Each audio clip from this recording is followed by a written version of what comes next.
Heard every week on the amateur radio bands all around the world, broadcast on low-power AM and FM stations across the United States, and one of the first podcasts on the Internet. We are This Week in Amateur Radio, the worldwide premier amateur radio and technology news magazine and bulletin service of the air.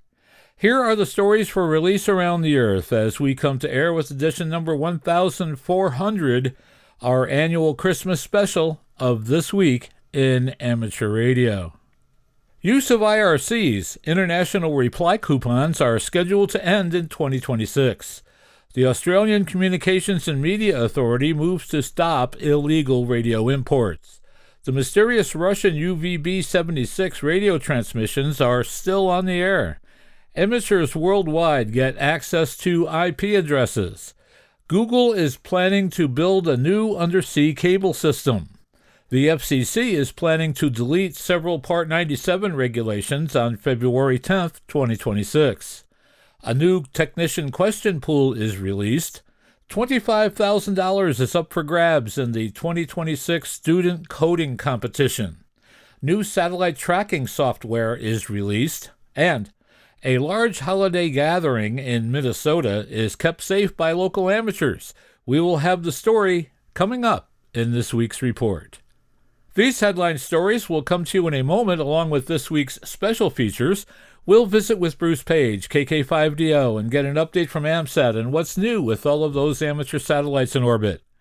Australia's own Anno Benshoff, VK6FLAB, and Foundations of Amateur Radio presents Part 2 of his series entitled Building a Shack. In Part 2, Anno covers the topic, How Much Space Do You Need? Our own amateur radio historian, Will Rogers, K5WLR, is back this week with another chapter from the new series entitled Dead Electrical Dudes. This edition's stiff is Nikola Tesla. We will stop by and visit with Bill Sawyers, AJ8B in the DX Corner, with all the latest news on DXpeditions, DX, upcoming contests, and more. And we will have our annual Christmas special hosted by the late Gene Shepard, W2ORS, as he related what it was like to be a teen obsessed with amateur radio and trying to also have a girlfriend at the same time. This program taken from one of his talk presentations on WORAM in New York. That's all straight ahead as North America's premier amateur radio and technology news magazine and bulletin service, This Week in Amateur Radio, takes to the air right now. Reporting from our headquarters studio just outside of the metropolis of Albany, New York, I'm George, W2XBS. Reporting from our studios in Orland Park, Illinois, where the dreary weather hasn't dampened our holiday spirits, I'm Mike Nicolich, N9OVQ. And reporting from our news bureau just outside Rochester, New York, along the southern shore of Lake Ontario, this is George, Kilo Charlie 2, Oscar X-Ray Juliet. And reporting from our news bureau in Sandwich, Illinois, where I just completed the ceremonial burning of the boxes and wrapping paper, I'm Jordan Kurtz, Kilo Echo 9, Bravo, Papa Oscar. Coming to you from a rather nippy but still sunny Space Coast in Florida, I'm Ed Johnsen, W2PH. And reporting from a news bureau in Salem, Ohio, this is Denny Haight, NZ8D. And reporting from our Troy, New York News Bureau, where we're getting ready for a major snowstorm, I'm Eric, Kilo Delta 2, Romeo Juliet X-Ray. And reporting this week from Cortlandville, New York, where I'm wondering if Santa's going to bring me a gift this year or a lump of coal. I guess we'll have to wait and find out. I'm Chris Perrine, KB2FAF. And reporting from our blizzard-prone outpost in the Catskill Mountains of upstate New York, where it's beginning to look like we're going to get 8 to 10 inches of snow, with about 4 on the ground already. So, at any rate, Merry Christmas, Happy New Year. And if the lights stay on, we'll see you guys tomorrow. This is Don Hulick, K2ATJ. And reporting from our news bureau in Fayetteville, Arkansas, where we've been experiencing a South Florida winter, but the real deal is coming soon. I'm Will Rogers, K5WLR, getting out the real winter gear. Today's edition of This Week in Amateur Radio is 100% human. Leading off our news this week, Say goodbye to IRCs, the coupons that are still in use in parts of the world by hams requesting QSL cards. Although international reply coupons, or IRCs, are still being used by some DX-chasing hams in their requests for QSL cards, that option is set to end by this time next year. Countries belonging to the Universal Postal Union have voted to discontinue their use effective December 31st, 2026. That vote was taken in September at the 28th Universal Postal Congress held in Dubai. There are a number of IRCs already in circulation that bear the expiration date of 31 December 2025, and they are expected to be honored for one more year. In an era marked by a migration toward confirmations on digital platforms and in digital QSOs, the move brings an already disappearing amateur radio practice to its conclusion. A statement from the Universal Postal Union said the sunset of the IRC, first put into practice in 1907, was a natural progression within the broader transformation of international postal services in alignment with the digital practices and modern outlook of their customers. The Australian Communications and Media Authority, ACMA, has moved to stop unsafe mobile phones and other illegal radio equipment getting into consumers' hands with a new voluntary scheme aimed at online device sellers. Announced amid growing scrutiny on mobile phone emergency call reliability triggered by fatalities recently linked to 000 call issues, the scheme invites online retailers to take measures to block the sale of a range of dodgy radio communication devices, including gray market cellular handsets. The scope of radio communication devices that the Equipment Safety Pledge aims to capture is broad. It includes CBs, illegal transmission jamming devices, mobile phone boosters, and cellular mobile signal repeaters. However, it also includes gray market mobile phones, which have started to enter the increasingly volatile debate over the integrity of Australia's emergency calling ecosystem. The Federal Communication Commission, in October 2025, adopted a report and order to delete almost 400 obsolete rules pertaining to its wireless services. As previously reported by ARRL, among the deletions were 4 in Part 97 that govern the amateur radio service. ARRL reports that the notice of the report and order has now been published in the Federal Register. Unless an objection is raised by January 2nd that the Commission finds to deserve its consideration, the following 4 Part 97 provisions will be deleted as of February 10th, 2026. 1. Part 97.27. This provision is duplicative of a statutory provision related to the FCC's right to modify stations' licenses. 2. Part 97.29. This provision specified an obsolete procedure to replace paper licenses. ARRL proposed deleting this section in comments filed earlier this year. 3. Part 97.315, Subpart B, Paragraph 2. This obsolete provision grandfathered HF amplifiers purchased before April 28, 1978 by an amateur radio operator for use at that operator's station, and grandfathered those manufactured before April 28, 1978, for which a marketing waiver was issued. 4. And finally, Part 97.521, Subpart B, and Appendix 2. This rule and appendix relate to obsolete VEC regions. On December 18, 2025, the National Conference of Volunteer Examiner Coordinators, or NCVEC, Question Pool Committee released the revised 2026 through 2030 Technician Class Element 2 Question Pool. It will be required for all exam sessions beginning July 1, 2026. The new pool includes 409 questions, 27 new, 30 removed, and about 155 modified, compared to 412 in the prior pool. The pool also includes 3 diagrams used for some of the questions. The updated question pool incorporates significant changes compared to the prior pool. The questions were checked for technical accuracy and relevance to current amateur radio practices, as well as for grammar, syntax, format, clarity, and for redundancy within and between the pools. VECs and volunteer examiners must use test designs based on the new pool starting on July 1, 2026. Current ARRL VEC Technician Class Exam booklets, the 2022 series, and computer-generated Technician Class exams created from the 2022 question pool are valid until June 30th. After that, old versions should be destroyed. ARRL will have new editions of Technician Class study materials, including the ARRL Ham Radio License Manual, Gordon West Technician Class License Prep Book, and ARRL's Tech Q&A by May 2026. You can view all question pools on the National Conference of Volunteer Examiner Coordinator website. You're listening to North America's premier amateur radio and technology news magazine of the air.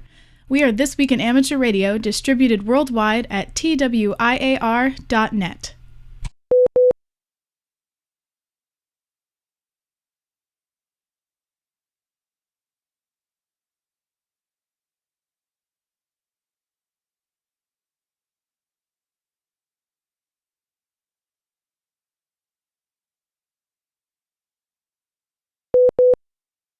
Bob McGuire, N4HY, has announced the release of a new satellite tracking application entitled Visible Ephemeris. Visible Ephemeris is a modern spiritual successor to QuickTrack, re-engineered for the Raspberry Pi 5 and modern silicon. It is capable of propagating 13,000-plus satellites in real time with sub-second updates while maintaining less than 5% CPU utilization. Visible Ephemeris is a high-performance physics-based program using Kelso Viardo SPG-4 to track satellites all in the Celestrak TLE. It uses McGuire's implementation of Pedro Escobar AOS-LOS search, but rewritten for altitude and not eccentric anomaly. The code is designed for and intended for Raspberry Pi and displays graphics components using Web UI. It features a hybrid decoupled architecture where the UI, orbital mechanics, and network services run on independent threads, ensuring the interface never freezes even during heavy calculation loads. Visible Ephemeris has been released under the MIT license, and further details can be found at github.com.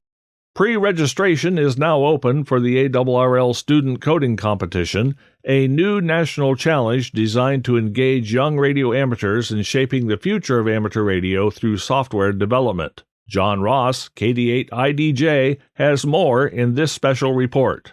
Open to ARRL member amateur radio operators aged 21 and younger, the competition will invite students to design a mobile app that supports ARRL and the amateur radio community.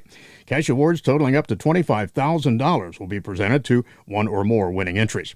The competition officially begins on January 1st, 2026, when complete rules and application specifications will be released at coding.arrl.org. But participants are reminded not to start coding yet. Entries must follow the published requirements. Project submissions will be due by March 31st, 2026. ARRL adult members are also encouraged to help spread the word and support the next generation of amateur radio innovators. The ARRL student membership is free for full-time students aged 21 and younger, removing a key barrier to participation. I'm John Ross, KD8IDJ. Entries will be judged on how well they meet the specifications, user interface design and usability, code quality and stability, and the inclusion of extra features. Young hams, educators, and mentors are encouraged to pre-register now at coding.arrl.org to receive updates as additional details become available and to prepare for this exciting opportunity to contribute lasting tools to amateur radio. In March 2022, the AMSAT community lost one of our pioneers when Ray Seufer and W2RS became a silent key. In addition to his numerous contributions to AMSAT and the worldwide amateur satellite community, Ray was also a longtime organizer of AMSAT CW Activity Day, previously AMSAT Straight Key Night, held in conjunction with the ARRL's event on New Year's Day. In recognition of Ray's longtime service to AMSAT and his keen interest in CW operating via satellite, AMSAT CW Activity Day is now known as the W2RS Memorial AMSAT CW Activity Day. The rules are simple. operate CW through any amateur satellite between 0000 UTC and 2359 UTC on January 1 of 2026. Straight keys and bugs are encouraged but not required. Logs are not required, but operators are encouraged to submit a report of their activity to the AMSAT BB. Photos and video clips of the activity are also encouraged. Post them on X or other social media networks with the tag @AMSAT or number AMSAT.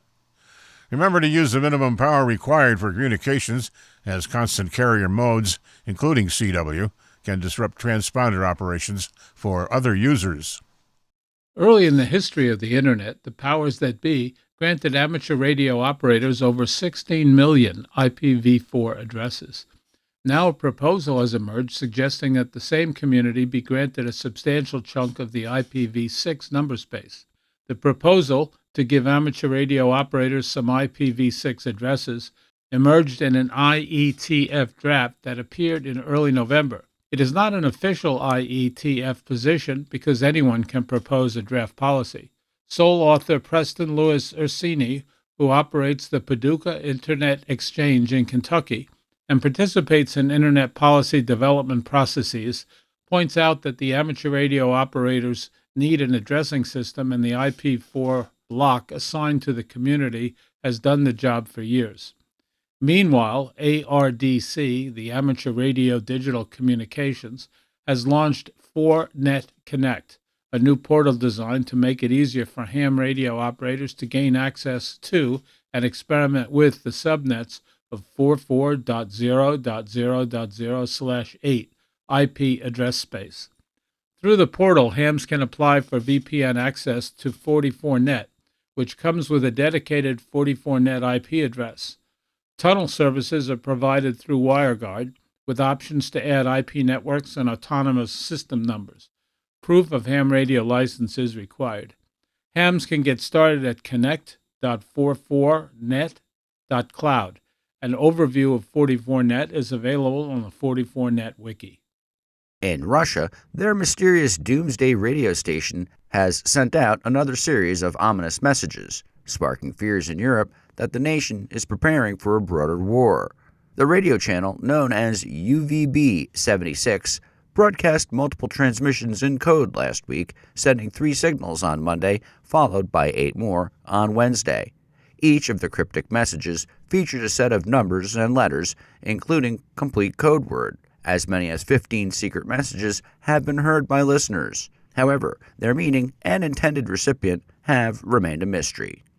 ARRL Straight Key Night, or SKN, is coming up soon. Every year on January 1st, Straight Key Night is on the air from 0000 UTC through 2359 UTC. This 24-hour event is not a contest. Rather, it is a day dedicated to celebrating our CW heritage. Participants are encouraged to get on the air and simply make enjoyable, conversational CW QSOs. The use of straight keys or bugs to send CW is preferred. There are no points scored, and all who participate are winners. All authorized amateur frequencies may be used, but activity has traditionally been centered on the HF bands. Logbook entries for Straight Key Night must be received by January 31st, 2026. Votes for Best Fist and Most Interesting QSO will be tabulated and included in the results. The 2025 SKN results indicated that 144 participants reported 945 contacts.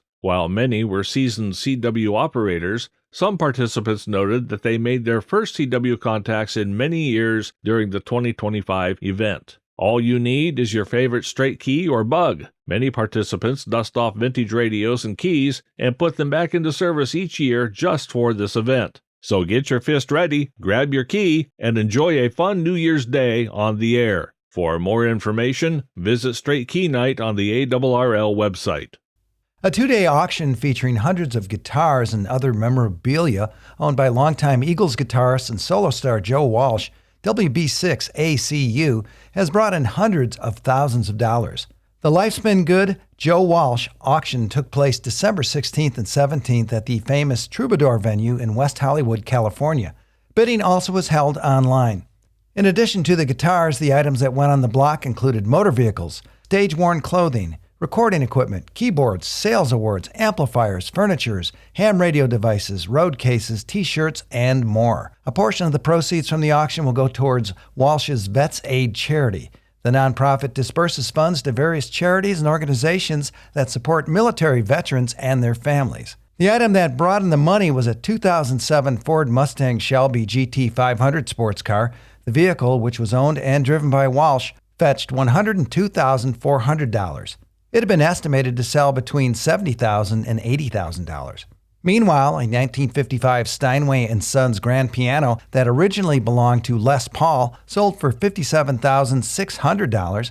Walsh had purchased the piano during a 2012 auction of those items from Paul's estate. Also selling was a 1970 ARP 2500 synthesizer, along with a keyboard and wing cabinet. Walsh used the instrument for recordings he did with his 1970s band Barnstorm and during his early solo career. Joe played the guitar during his 1975 Joe Walsh and Friends performance for Don Kirshner's rock concert, featuring his Eagles bandmates Don Felder, Don Henley, and Glenn Frey, and during the 1989 taping of an MTV Unplugged episode with Dr. John. You can check out the full list of items sold at the auction at juliansauctions.com. And for those of you who are wondering what Joe's Hammerland HQ-145C shortwave radio receiver went for, well, the sold price was $1,600. You are listening to North America's premier news and information service for the amateur radio hobbyist. We are This Week in Amateur Radio.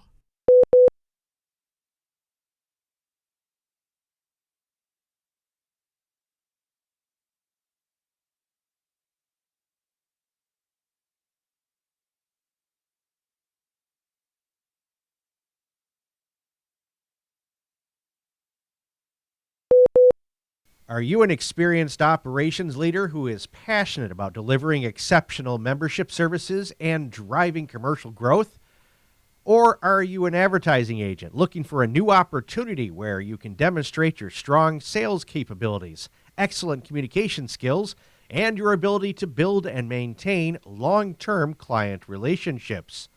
The Radio Society of Great Britain is seeking a full-time, highly motivated operations manager to be part of its senior leadership team based at the RSGB headquarters in Bedford, UK. This is a key role responsible for ensuring our members receive outstanding service, and the successful candidate will need to be commercially astute, organized, people-focused, and excited by the opportunity to make a meaningful impact. The Society is also looking for a new contractor or agency to work with to support the development of RSGB advertising and contribute to the growth of its publications and digital platforms. If you are a professional, proactive, and excited by either of these opportunities, go to the RSGB website to find out more. The application deadline for both is January 4th, 2026.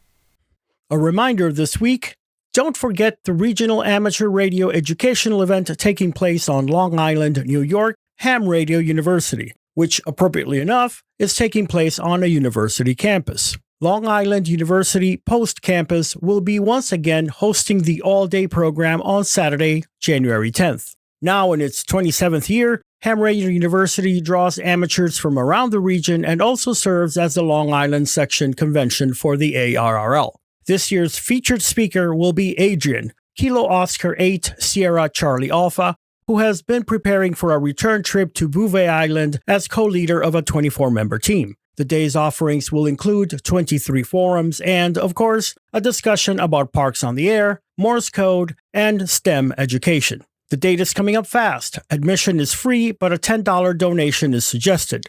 Visit hamradiouniversity.org for more details. Exactly 1 year ago, ham radio stations were established in 20 residential schools in disadvantaged areas of one southwestern state in India. A year later, teachers and their students have become a small, thriving amateur radio community thanks to these small digital mobile radios, or DMR. The challenge of teaching science and communication to disadvantaged students in the Indian state of Karnataka got a big boost 1 year ago when Karnataka Residential Educational Institutions Society turned 20 of its schools into ham shacks. Some of the teachers became hams and, in turn, guided their young students in grades 6 through 12 along the way. 40 students became hams and were soon using the DMR handheld radios, participating in the daily net and connecting to the world. More broadly, with the installation of DMR base stations by the Indian Institute of Hams, the schools themselves became communication hubs that could be used when natural disasters knocked out conventional means of contact in their remote rural communities. The past year has been one of challenge and innovation for Perrine, VU3DBO, one of the 20 teachers in the school system who received her ham radio certificate from the Ministry of Communication. The science teacher wove the radio curriculum into the classes, where she also taught about energy, technology, the environment, and space.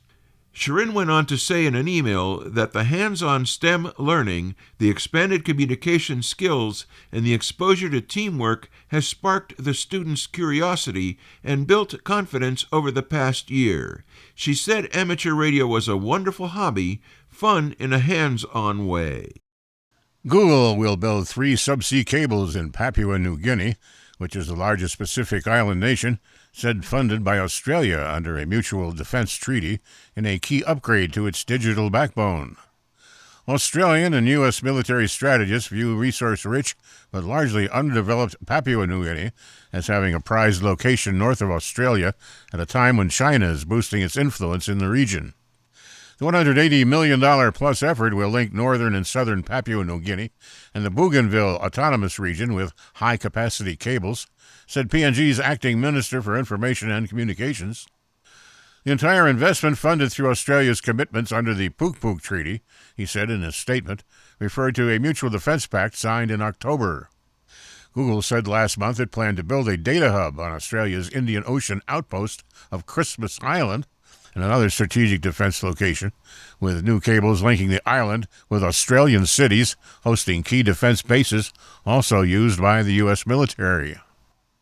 2 or more cable systems will extend westwards to Africa and to Asia to deepen the resilience of American ocean internet infrastructure, Google said.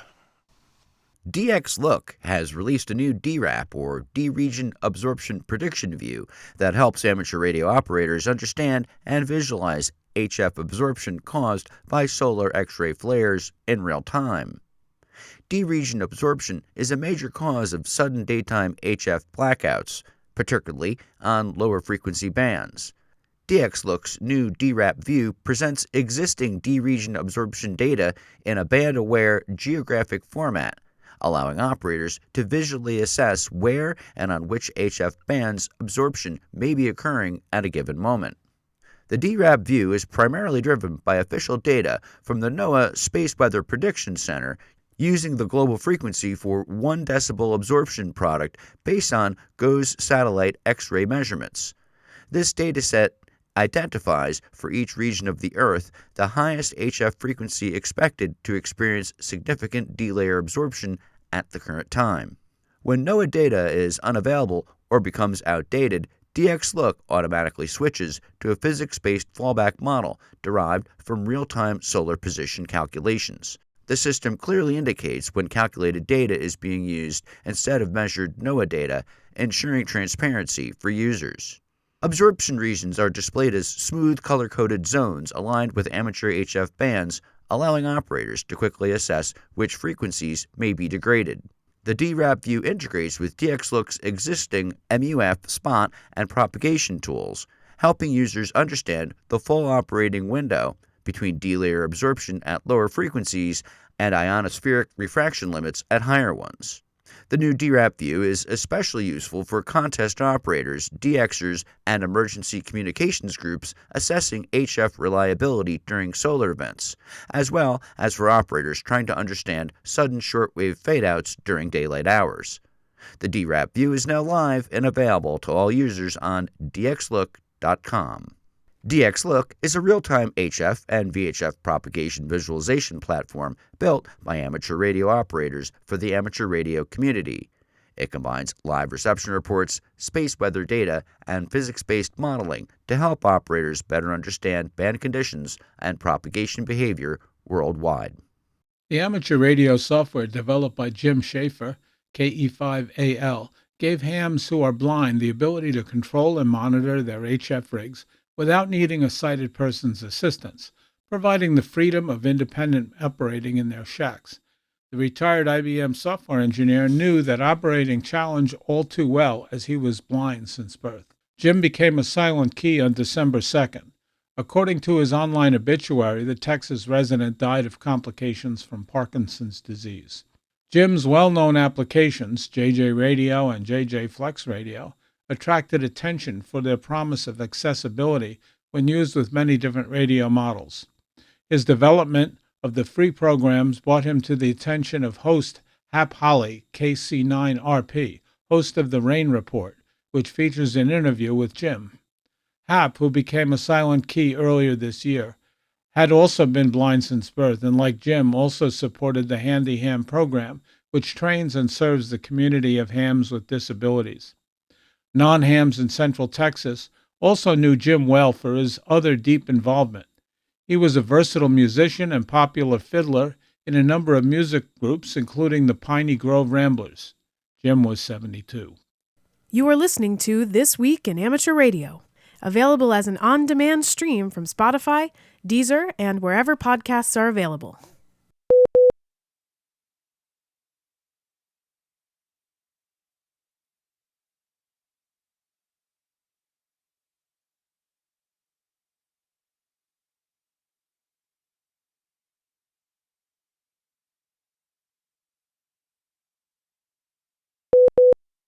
Season's greetings. This is W2XBS. I would like to take a moment to wish all of our affiliates and listeners across the country and around the world all of the best of the holiday season. And as our present to you, now that we have you all up to speed on the latest news, please sit back and enjoy one of the nation's best storytellers talk about being a kid and getting on amateur radio. Now, for your enjoyment, here is Gene Shepard, the late K2ORS, as heard on one of his broadcasts on WOR Radio in New York during the mid-1960s.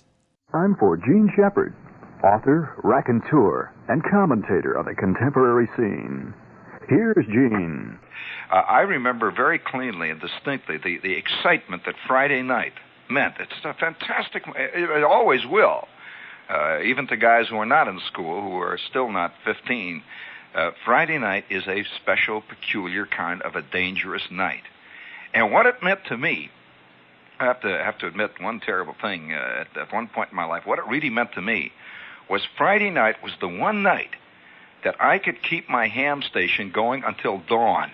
I did not have to get up early in the next morning. Even my paper route did not work early morning Saturday. The paper was not delivered on Saturday morning. I made my collections Saturday afternoon, but I could stay up all night. And I'd come home from a date, you know, the whole scene. I'd have the whole bit going. And about 10 o'clock or 11 o'clock, I'm with this girl. We're having a malt, you know. We're sitting in the drive-in watching Charlie Chan or some other big opus of the period. I can hardly wait, you know. I keep hearing it in my mind. I keep hearing the CQs on 40. I said, oh, boy, there must be, gee, about now, the West Coast must be coming in. Right about now, the W6s are starting to pound into the 9th District. And here I am sitting with Esther Jane, you know. And, Esther Jacobs saying, gee, what, a penny for your thoughts. And I'd say, yeah, well, a penny for my thoughts. What'd you say, what? She'd say, a penny for your thoughts. And I'd think for a minute, and I'd say, shall I tell her about that pi section network I was thinking of in my mind? This pi section network, I got a terrific idea to change the standing wave ratio on my 600 ohm feed, on my 40 meter zep. Shall I tell her about that?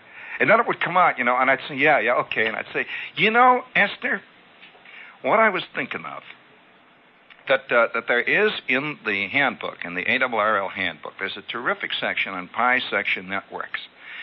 And I wonder if you'd like to go home with me, and the two of us will build a pi section network that will reduce the standing wave ratio on the 600 ohm feeds to my 40 meter. And by that time, I'd see her drifting away. and she'd be looking out of the front window of the car now, and she's watching Charlie Chan again. I said, "What's the matter? What's the matter? Just think of the fun we could have together.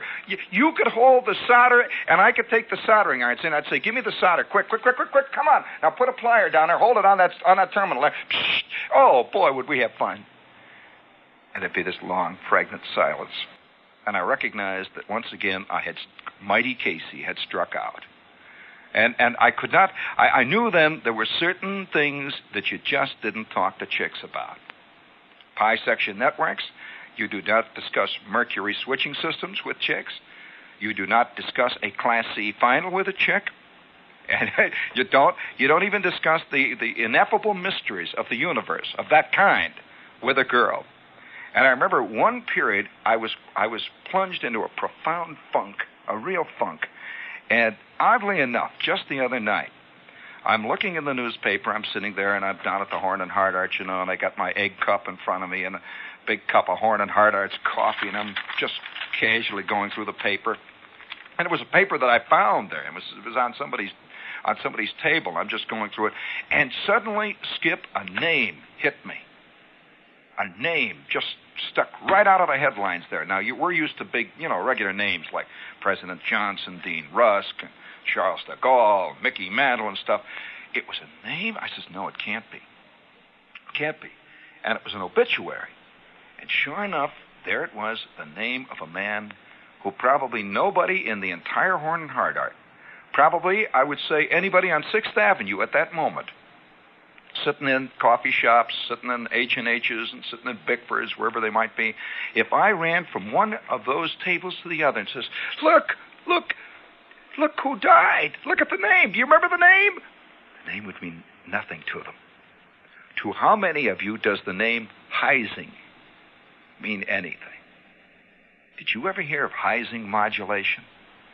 Heising modulation. There aren't many men in any field who give their name to an entire system or an entire formula or a new discovery.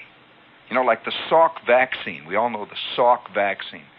Dr. Salk's name will be familiar and will be famous for generations, the name Salk vaccine. We know about Freud, the Freud dream analysis ideas and Dr. Freud's hypotheses and so on. We know about Einstein's theory of relativity. Well, Heising lived over here in Jersey. He died just a couple of days ago. And I caught the name, and it was connected with one of the peculiar, long, blue funk moments I've ever had in my life.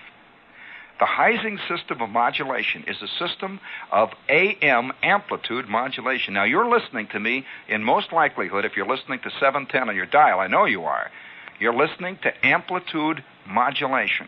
That's AM radio. The other kind of radio is connected with another man. That's the FM radio. What's the name of the man, really, who was generally credited at being the genuine developer of FM radio? Come on, who is it?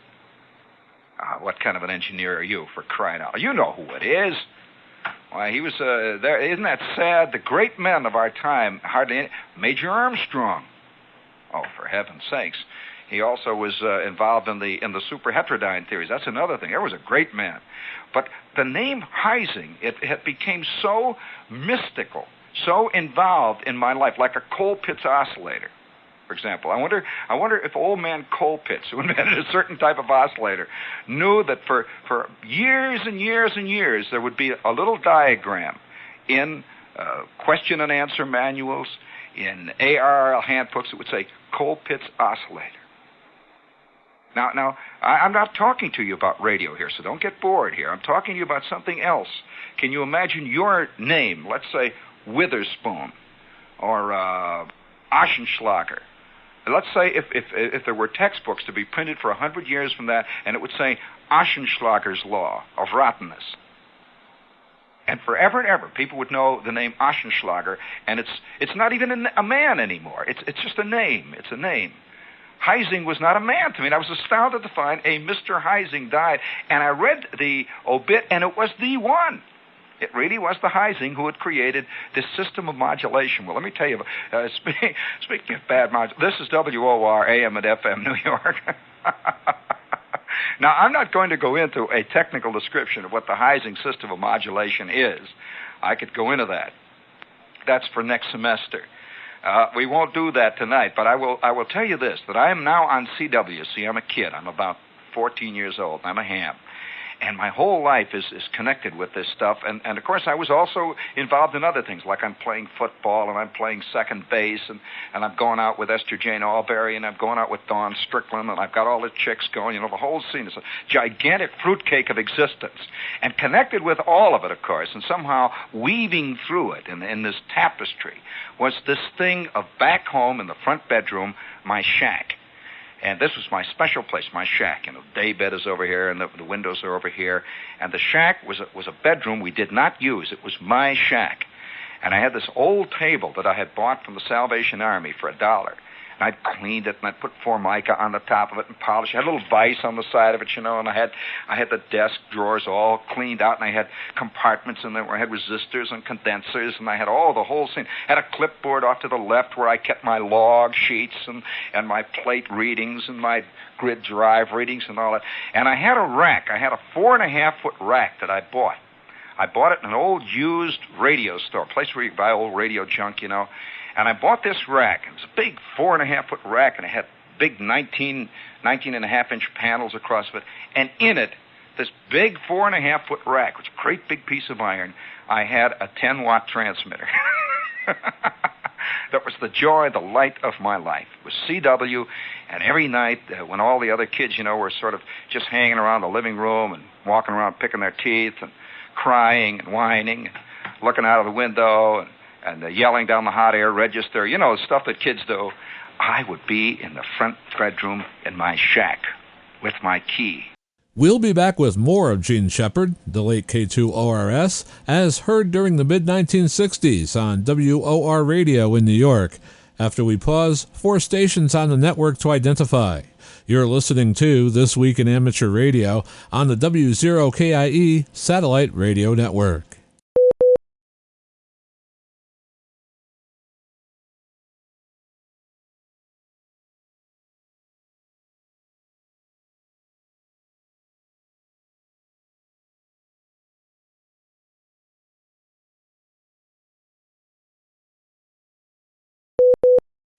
The time that Uncle Tom gave me that key, I will forever remember. He gave me an old railroad, beautiful railroad key with a sidewinder, you know, a real key, see. And I would be down there at maybe 10 or 11 o'clock at night, and I'm on there with my cans, my Brandeis earphones hanging on my head, and I'm on 40 meters. My 6L6 is laying it down on 40, and I'm right there in the middle of the band. 7182 was my Bliley X-Cut crystal. And I am number 1 on 7182. And my rig had such poor voltage regulation, Skip, that the entire house, when I would press the key down, the lights would go ooh, ooh, ooh, ooh. And about every 10 minutes, my old man would come bang. Well, you cut out that. I can't even read now already. I'd say, okay, Dad, all right. I'd sit there, and then I'd go, wait for a couple of minutes. I wait till, you know, you always wait till the ripples sort of die down. And the talk builds up again out there. And then I go, a few little V's, you know.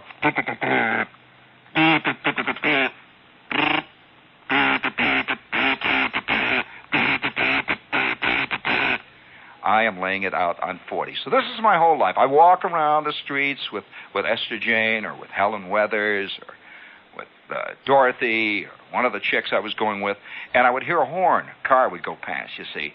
And I'd hear that old horn blow. You always hear this. If you're a real CW man, you hear it, and you can never get rid of it. You hear it all the time.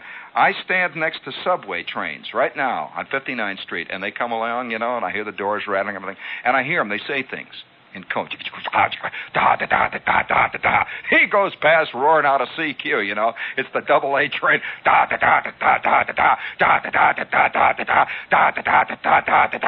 can hear a CQ just as plain and easy, you know. I'm walking down the street with Helen Weathers or with Dorothy Anderson, and I hear the horns, you know, the horn goes. Some guy sends a K. I turn around and go. And there's a dull silence there. And then I hear obscenities. I'd walk along and somebody'd send an obvious obscenity. He doesn't know he's doing it, you know. He just said, I'd dig Dorothy, and I said, "You hear what he said?" She said, "What?" And, of course, the word got out that I was kind of a nut. You know, kids who do things that all other kids don't do are always kind of looked upon as the nut, the crowd. Well, about that time, it was maybe about a year after I got on CW, and I was going up for my Class A examination. Now, this is a special exam that you take that involves amplitude modulation. It's about telephone, radio telephone, this whole business that we're involved in right now. You and I, you're listening to me on a radio set. I'm talking to you on an amplitude modulation transmitter and so forth. Well, that was that whole theory, diagrams, and the whole business. And there was one special section called the theory, the adjustment, and the maintenance of the Heising modulation system. And I got involved in that. Somehow I began to dig this system. It had a nice symmetry about its diagrams. It was somehow I dug the theory of the Heising system. Don't ask me why, I can tell you now. One thing, it's cheaper than most other systems. And I began to dig this Heising modulation system. And then I began to go down to the old surplus radio stores, and I began to look for chokes, filter chokes and stuff that I could use to make this Heising system. And it became almost the next big goal. You know, as we all live in our lives, whatever little life we have goals achieved and goals about to be achieved, and we have goals we're aiming at all the time. So a guy may live during a certain period in his life, and his idea is get a boat. And he walks around the street and he thinks about boat. Or he may have this thing, get a promotion, get to be the chief clerk. Get to be the chief clerk. And he thinks about this all the time. Get to be the chief clerk. Other guys have the thing, I'm going to make money on the AT&T. I'm going to make dough. You see, the reason we dig horse racing and the stock market and that kind of thing is because you can see goals achieved and also goals failed. That's part of it. And so each day is a whole series of little goals. Gee, if I can only get away to get a cup of coffee. Holy smokes, if I can only get away, get a cup of coffee. Oh, wow. And you go for about a half an hour, so you're working away there, and then all of a sudden you say, I'm going to go and get a cup of coffee. And boom, the next thing you know, you're sitting down there at that good old chock full of nuts, and the coffee's out there, and a goal has been achieved. A goal has been achieved. Bing, it's big, you know. It's there, you see. And there I was beginning to develop this thing, and Heising modulation. Now, I know this means nothing to you, but millions of hams are listening, and they're saying, yeah, man, yeah. Well, at that same time, there was a girl that I was really hung up on. I don't even remember this girl's name. It was one of those brief, momentary things, you know, where you get hung up on a chick. I remember she had dark hair, and she had sort of pink, light-type skin, and I remember she lived on the north side of town. And I remember I used to ride over there about every second day with my Elgin bicycle, like mad through the gloam, just to look at her house, you know, that kind of thing. Just to ride past her house once in a while, like, hey, look out! She'd never look out. But once in a great while, I'd see her at the tennis court, that kind of thing. I had a big hang-up on this chick. And at the same time, I had a hang-up on Heising modulation. Well, one day, I'm in this store, this old junky store that we used to go to. I'm down in the Ace radio shop. It's a crummy old lousy radio shop. They have millions of piled up turntables of old disreputable types, you know, wound for Bulgarian capitals, special types of winding that only work on 6.5 volts or some nutty thing like that, or 18 1/3 volts, all kinds of crazy equipment. And I came across the transformer.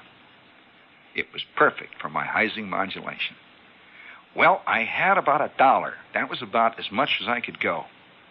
And old Sam, back at the counter there at the Ace radio shop, is looking me right in the eye, and he says, "$1? Are you kidding? Do you realize it's a 300 mil transformer? What are you talking about, Mac? You don't find many of them anymore. That's a 300 mil 4 Darson transformer."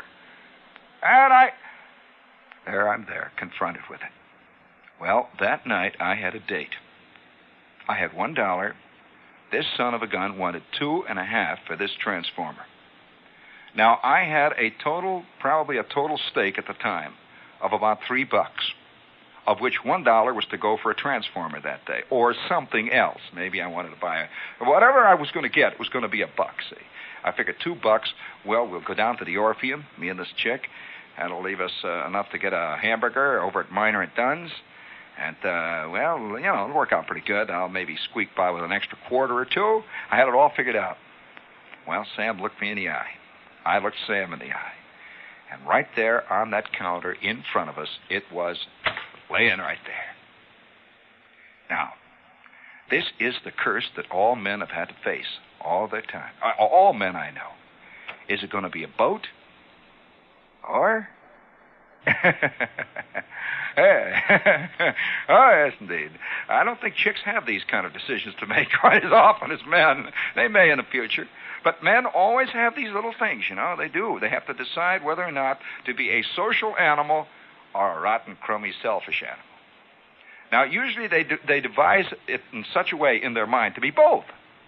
And so the guy will say, well, if I buy this transformer, I will be a happier person to be with. Not only that, I will be more fulfilled. And then I could certainly be able to fulfill my role with Esmeralda much. But actually, I'm investing in her if you look at it in a certain way. If you look at it a certain way, in a certain light, that the best thing I could do for her would be to buy this 300 mil Thor Darson transformer and build up my Heising modulation system, and from there on in it would be hotsy-totsy. That's the way my mind went. We'll be back with more of Gene Shepard, the late K2ORS, as heard during the mid-1960s on WOR Radio in New York, after we pause 4 stations on the network to identify. You're listening to This Week in Amateur Radio on the W0KIE Satellite Radio Network.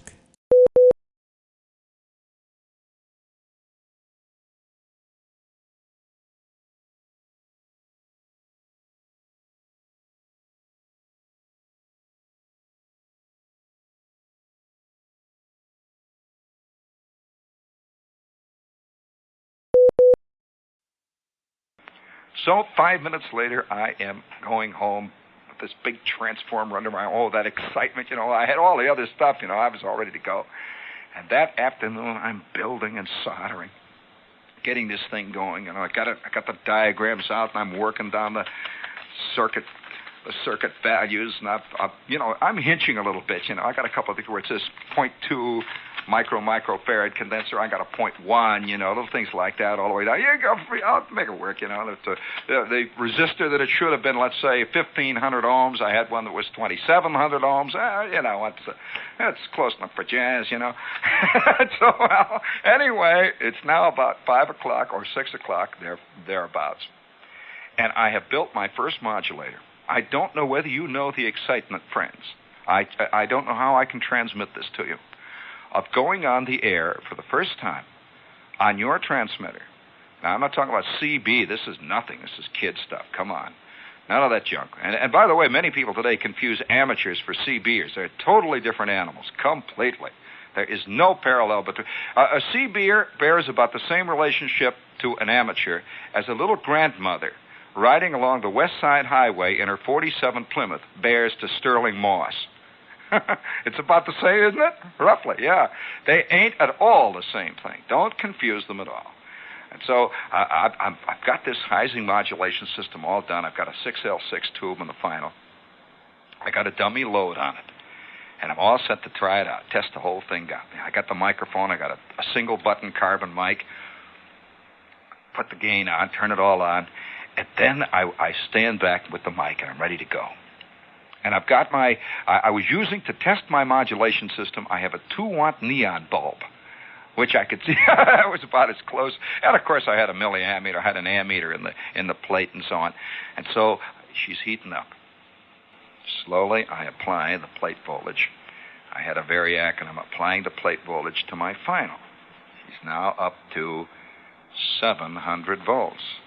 A lot of voltage on that poor old 6L6. She's a bright, brisk cherry red, you know, and I said, well, maybe I'll back it down a little bit. I go down a couple of notches, and I got about 500 volts on the plate.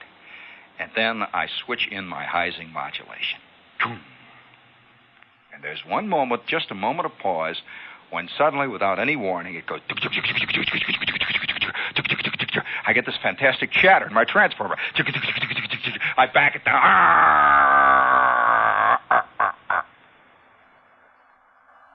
I look at it. Now, wait a minute. I turn off the switches.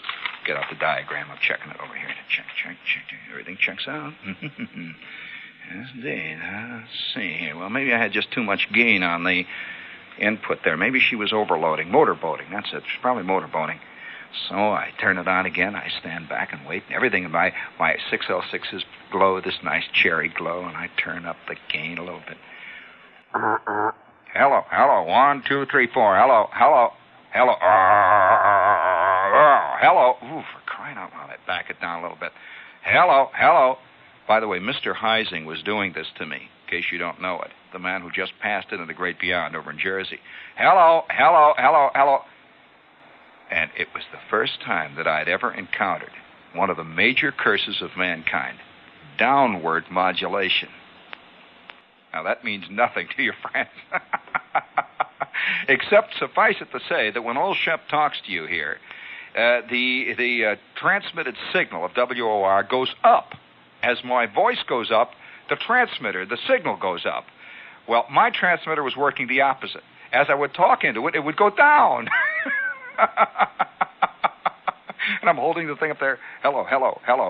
And now it's getting about 7 o'clock, see. Hello. 1, 2, 3, 4. Oh, what a curse. And I could not get...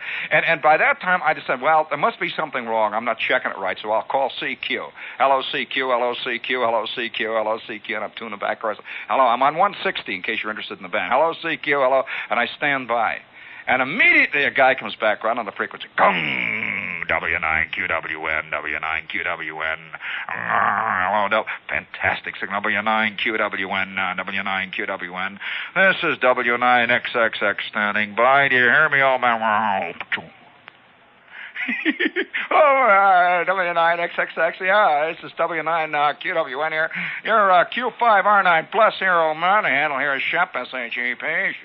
Handle here is Shep. We're running a single 6L6, about 10 watts, Heising modulation, modulated by a single 6L6 here, and a single button carbon mic. I'm using a 40 meters up on the Okay, W9XXX, W9QWN standing by. That signal comes back. W9QWN. This is W9 XXX here. I recognized him as one of the great famous hams of the area. You know, it's like talking.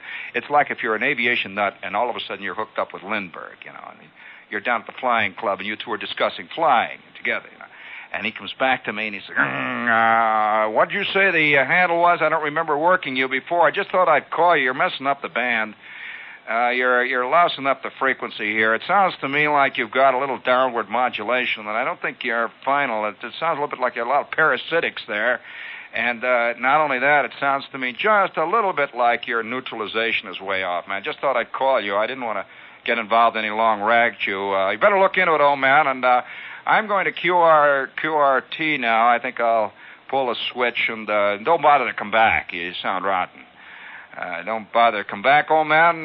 It's all right, fellow. Your signal here is about, I'd say, around a Q2 to 3, about an R2. Well, that meant that he had to turn up everything he had just to hear me. And when he did turn it up to hear me, I was just rotten. And so he just, boom, he's gone. I'm sitting. Heising modulation, eh? Yeah, I turn it on again. I take my neon bulb. This time I put the dummy load in. See, I'm not going to radiate all over the band. And I get on there. Hello. It keeps flickering downward. It's now 8:30, 8:45. My chick has been waiting for me since 7. It's at 7 o'clock. Well, I finally realized, this way lies madness. In this way lies the antisocial animal. And once you have committed yourself to the antisocial animal, forever you'll be down in some dank basement, surrounded by half-empty ball jars full of nails. The rest of your life will be given over to this insanity, whatever it is. I knew that even then, as an animal. I knew even then that hang-ups can devour you. And so, about 8:45, I looked at this thing. I says, okay. I turned it off. And 15 minutes later, I am picking up this chick. And 10 minutes after that, we are on our way to the Aragon. We are on our way to this place where they had these terrible bands and stuff. See, and all the way on up, all I could think of was downward modulation. All I could think of, it was like I had failed as a man.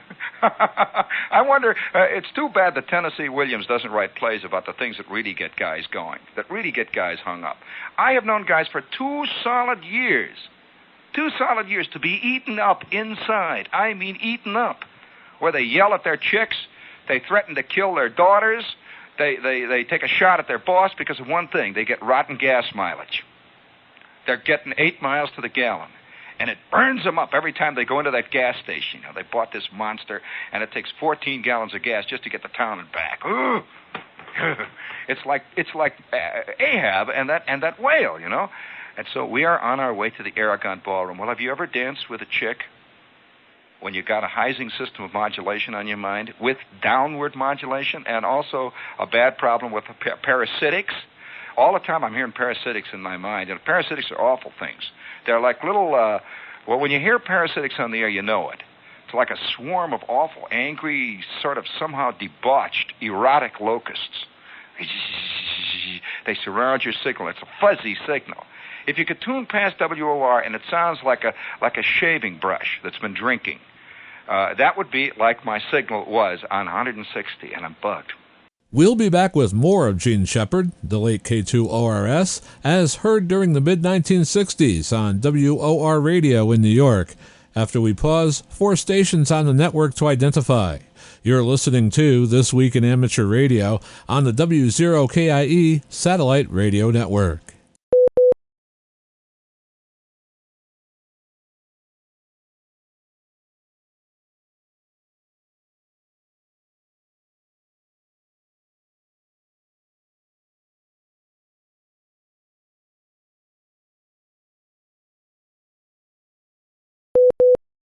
Well, on the way home, after about, at least 4 hours of dancing, it seemed like 4 hours, went on endlessly, back and forth we're going. We're on our way home, and she turned to me, and she says, I don't want to hurt your feelings. I said, what? Already, you see, I was back in my shack. You know, I was sitting next to this chick in the Western Avenue car, but I'm already back in the shack, you know, and I've got an idea. I'll tell you what it is. It must be the cathode. It must be my cathode biases. That's it. I'm thinking, oh boy, I can hardly wait to get home. I'm going to change that resistor in there. I know what it is. I know. Oh, what a fool, what a nut. And she says, now, come on. She says, I don't want to hurt your feelings, but you're one of the worst people that I've ever dated. I said, what? I don't make passes or anything. I'm a nice guy, you know. I took her out there. She said, you're one of the worst people I've ever dated. And she says, not only that, she says, but I think that your mother ought to take you to a doctor. I think you're unhealthy. Unhealthy? It never occurred to me that having a hang-up on a cathode follower circuit or having a hang-up on Heising modulation was somehow a perversion. It was a sickness. I said, well, unhealthy? I mean, I play football, all that stuff. What do you mean unhealthy?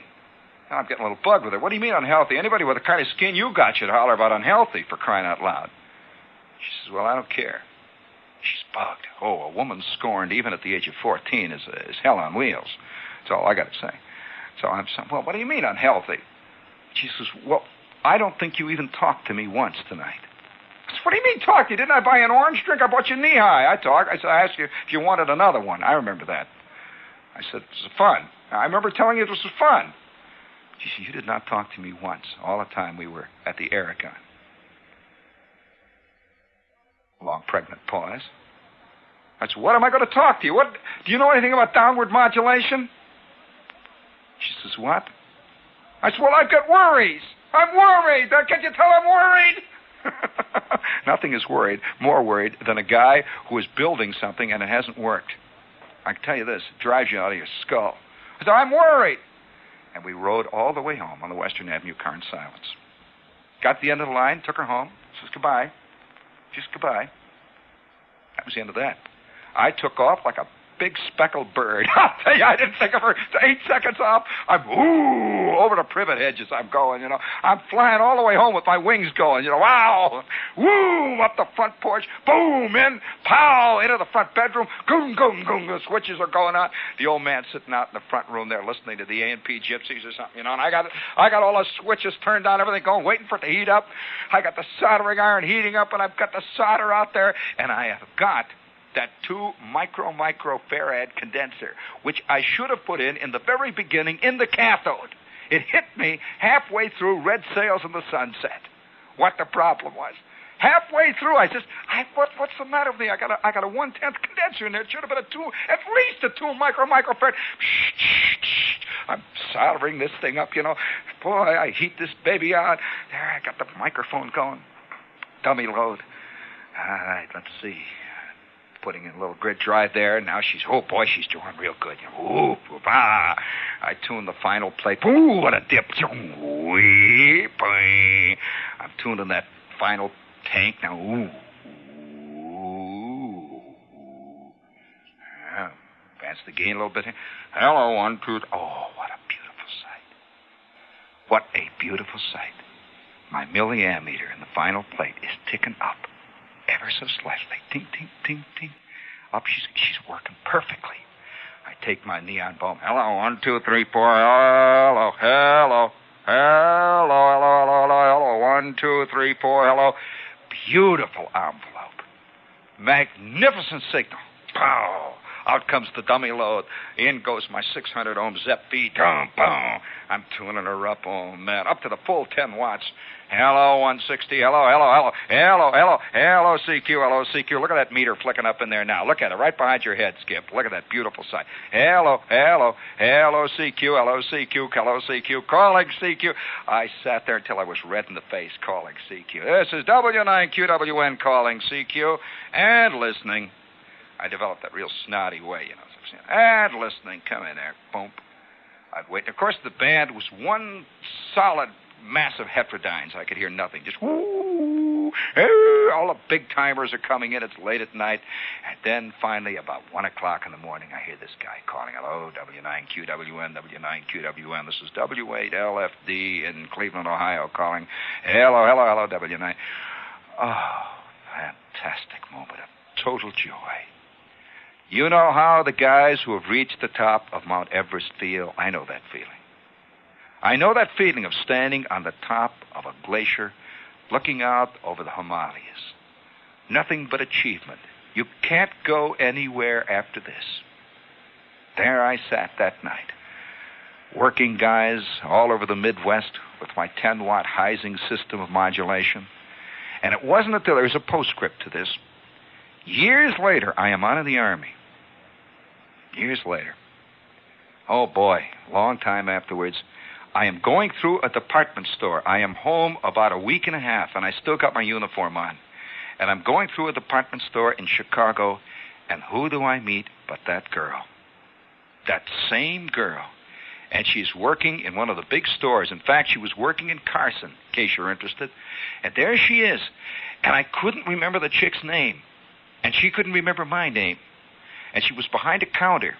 And we both stood there, and I said, say, Hammond High, didn't you go to Hammond High? She says, yes, of course, you, I remember you. I said, I remember you. Do you remember the... She says, yes, the Aragon. We stood there for a second. And then she finally says, you were kind of a nut. Did your mother ever take you to the doctor or something? See about that? I said, no, that problem's all cleared up now. It's all cleared up. Little did she know that the problem was all cleared up. I was getting upward modulation. You have been listening to Gene Shepard, the late K2ORS, as heard on WOR Radio in New York. Happy holidays from all of us here at This Week in Amateur Radio. You are listening to This Week in Amateur Radio, available to download as a podcast from anywhere on the web podcasts are available.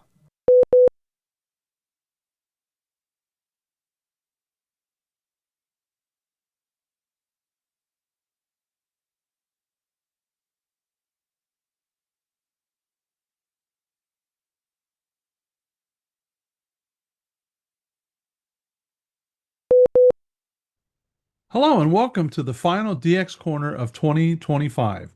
Here's your weekly dose of DX. I'm Bill, AJ8B, and let me be the first to offer you Merry Christmas. The following DX information comes from Bernie, W3UR, editor of the Daily DX, the Weekly DX, and the How's DX column in QST. If you would like a free 2-week trial of the Daily DX, your only source of real-time DX information, just drop me a note at thedxmentor@gmail.com and I'll take care of it. So our first update is from Antarctica, LZ0 Alpha, or the South Shetland Islands. LZ1 Alpha Alpha Whiskey, Ivo, is on his way to the South Shetland Islands, where he will be working during the 34th Bulgarian Antarctic Expedition. He plans to be QRV in his spare time as LZ0 Alpha. The dates are from December 28th to February 16th, plus or minus 2 days. Ivo expects to be on 20 meters and possibly other bands, using single sideband and FT8, FT4. The activation is registered under IOTA as reference number AN010 and WAP reference number BUL-01. The territory also falls within the CQ Zone 13, ITU Zone 73, and the DXCC entity Victor Papa 8, which is Lima Uniform, the South Shetland Islands, which, by the way, is number 67 on the club log DXCC Most Wanted list. This initiative continues the long-standing tradition of Bulgarian presence and activity in Antarctica. Their work has been essential for maintaining communications between the Bulgarian Antarctic missions and the rest of the world and has contributed significantly to promoting Bulgarian scientific research on the ice continent. Ivo will continue this legacy during the 34th expedition, and we wish them luck, and I hope you get to work them. Now we have an update from Cambodia, which is X-Ray Uniform. Tom, Delta Lima 7, Bravo Oscar, will be on the air as X-Ray Uniform 7, Golf November Yankee, from December 22nd to January 18th. Tom will be on 160 through 6 meter CW sideband and FT8, concentrating on the lower bands. And you can QSL DL7BO and the XU7GNY operation via Delta Juliet 4 Whiskey Kilo or use LOTW, Club Log, or EQSL. From Azerbaijan, which is 4 Kilo, we have the following. Jan, 4 Kilo stroke Delta Lima 4 X-Ray Tango, will be on 40 and 20 meters single sideband CW and FT8 December 26th to January 3rd. He will be on the air casually, i.e. holiday style. For QSL, it's got to be LOTW, Club Log, OQRS, and QRZ. We have an update from Africa, Tango Lima, the Central African Republic. Yeho, Charlie Radio 7, Boston November Whiskey, is set for his 6-month Tango Lima 8 Boston November Whiskey operation in Bangu. His first activity has already begun, and he's using single sideband and FT8 on 40, 20, 15, and 10 meters. QSOs will be uploaded to LOTW, QRZ Logbook, and via the Portuguese QSL Bureau. For French Guiana, Fox Yankee, we have the following. Peter, Fox 4 Golf Papa Kilo, will be on as Tango Oscar 2 Fox Yankee from December 22nd to January 15th from Korora, French Guiana. We have another African station from the Gambia, Charlie 5 Yankee Kilo. Andre, Oscar November 7 Yankee Kilo, is QRV from the Gambia until January 25th.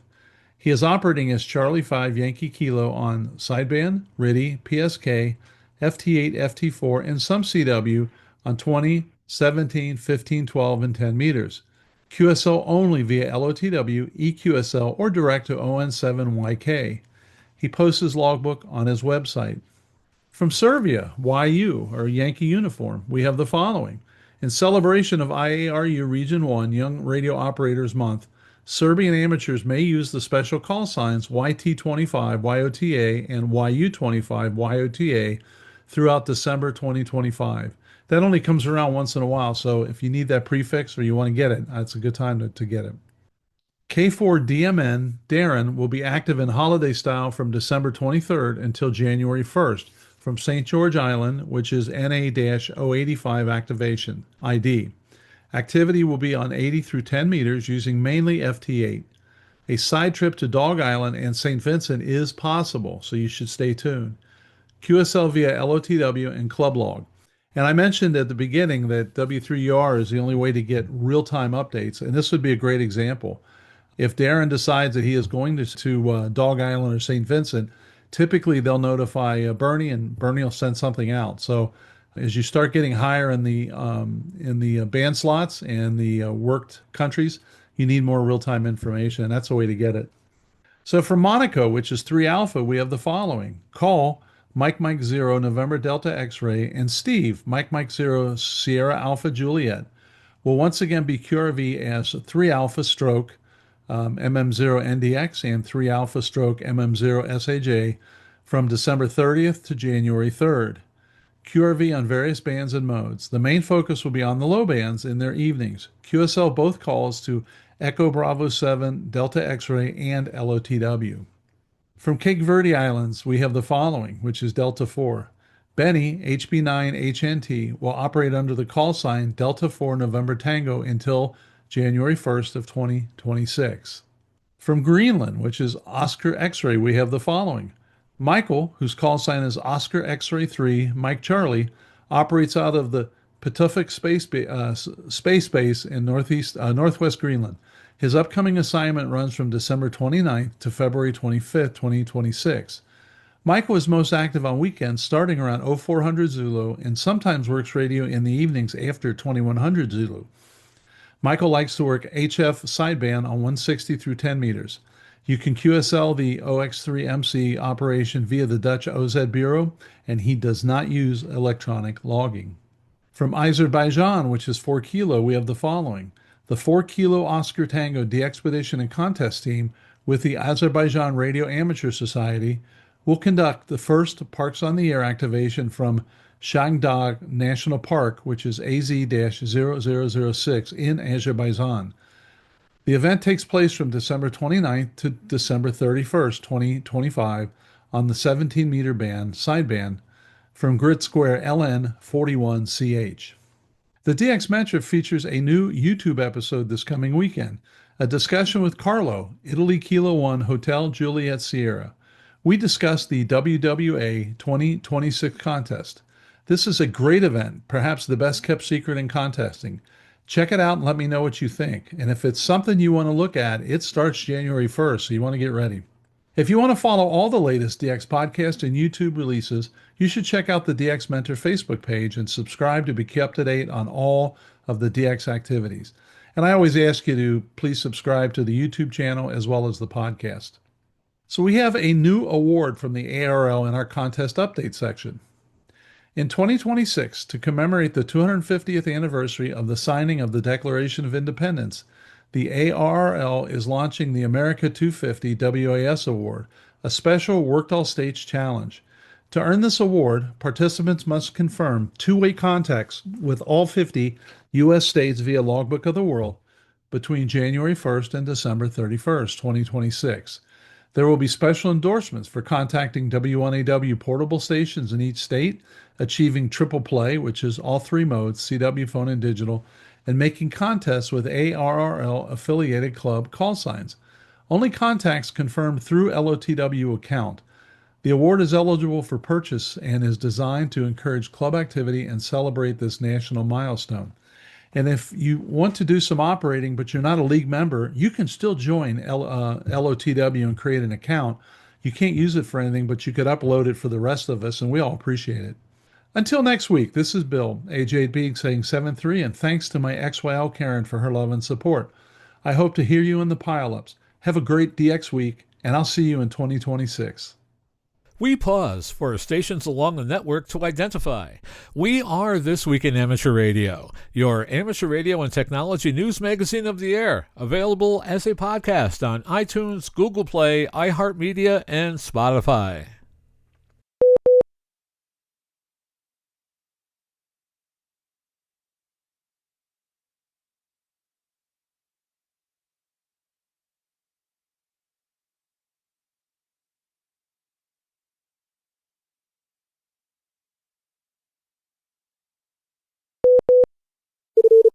Foundations of Amateur Radio.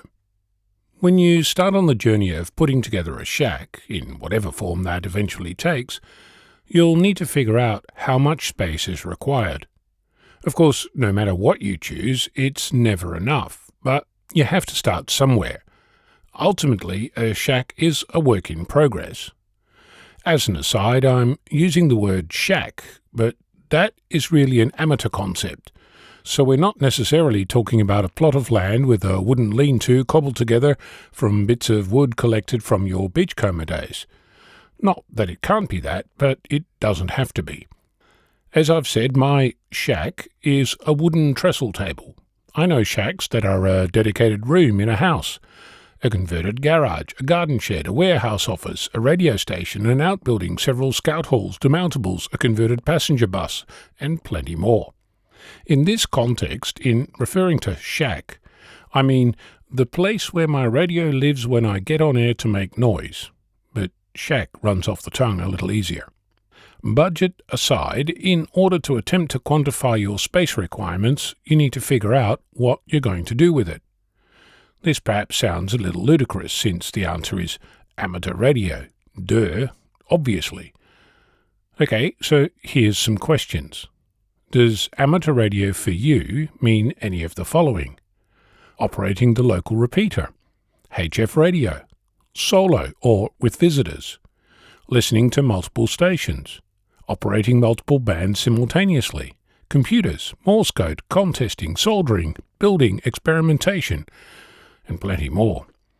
While we're at it, if you're into soldering, is that with valves, discrete components, or integrated circuits? And what levels of existing bits and pieces do you have?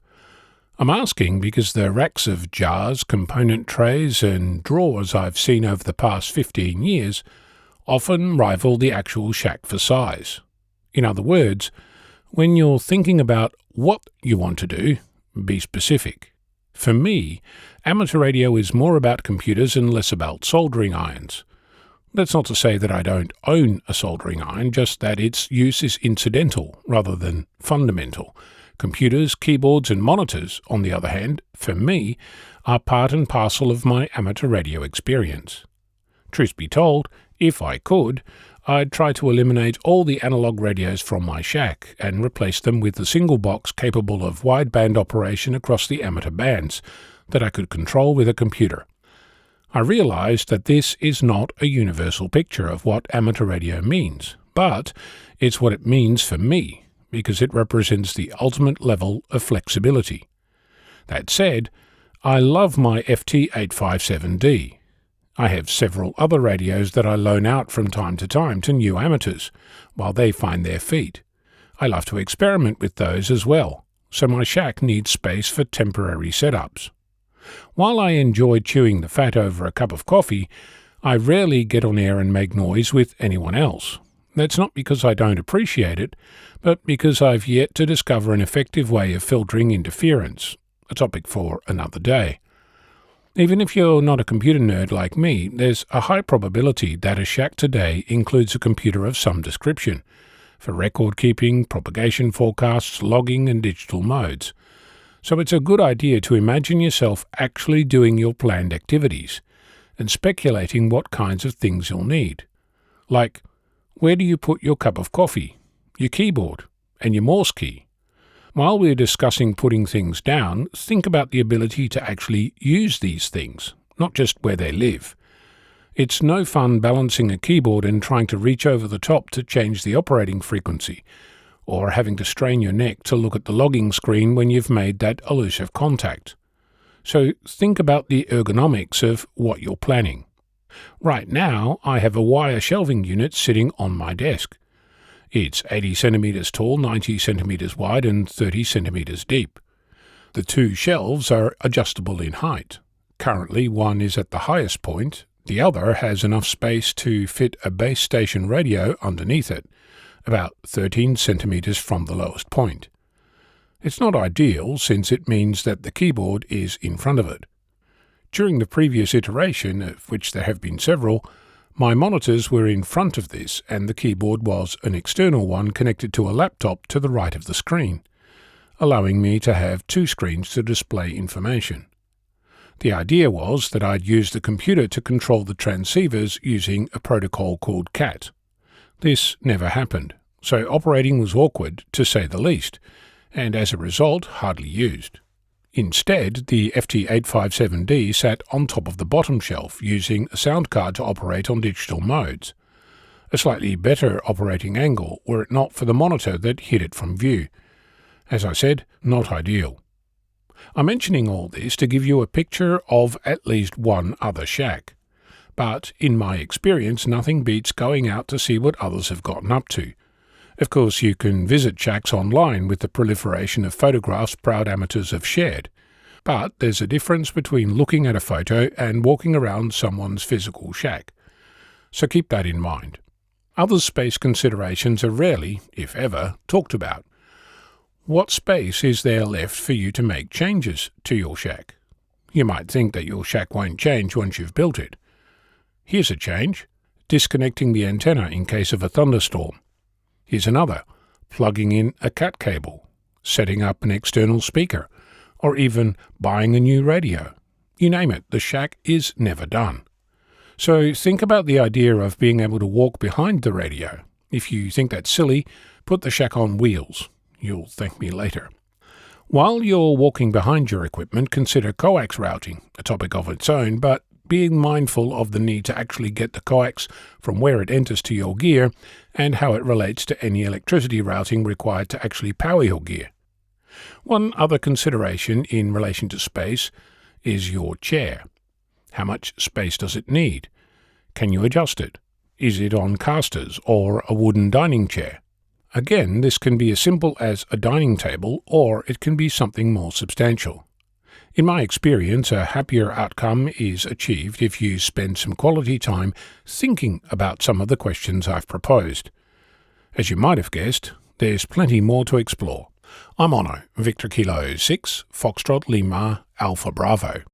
The host of a popular YouTube channel that made him Elmer to nearly 53,000 subscribers and viewers has become a silent key.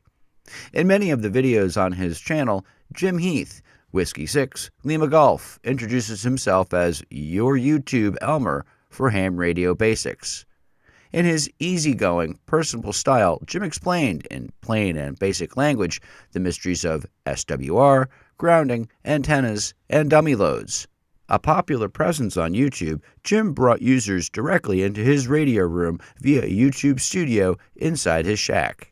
Jim, who had endured years of hospitalizations following a leukemia diagnosis, became a silent key on December 22nd at his California home.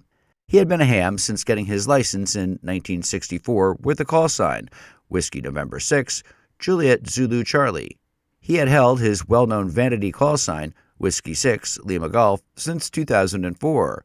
He also grew to love chasing DX and counted among his collection the QSL cards of King Hussein of Jordan, Juliet Yankee 1, and Father Marshal D. Morin, 9 November 1, Mike, the first ham operator in Nepal.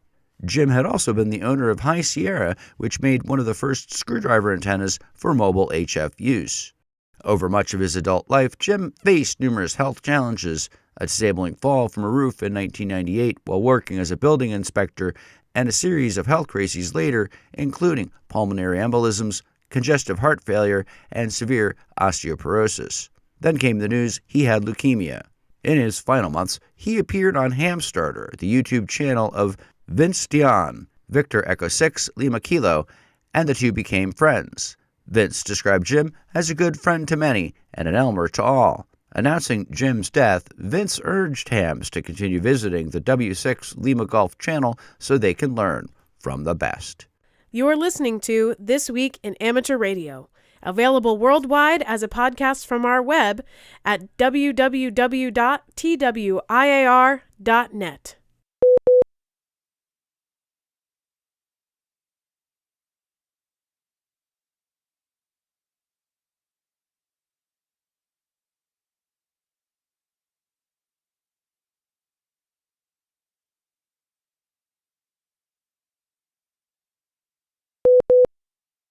Hello, and welcome to the next chapter in a new series here on This Week in Amateur Radio. I'm Will Rogers, K5WLR, TWIAR's historian. From the most interesting mind of Philip Nedlinger, KA4KOE comes Dead Electrical Dudes, in which he takes a fascinating and humorous look at the movers and shakers that helped kindle our amateur radio hobby and other radio-related stuff. This is a truly radical glance at the past of radio development. Philip has presented these dudes on eHam over the last several years and has kindly granted us permission to use his materials here on This Week in Amateur Radio.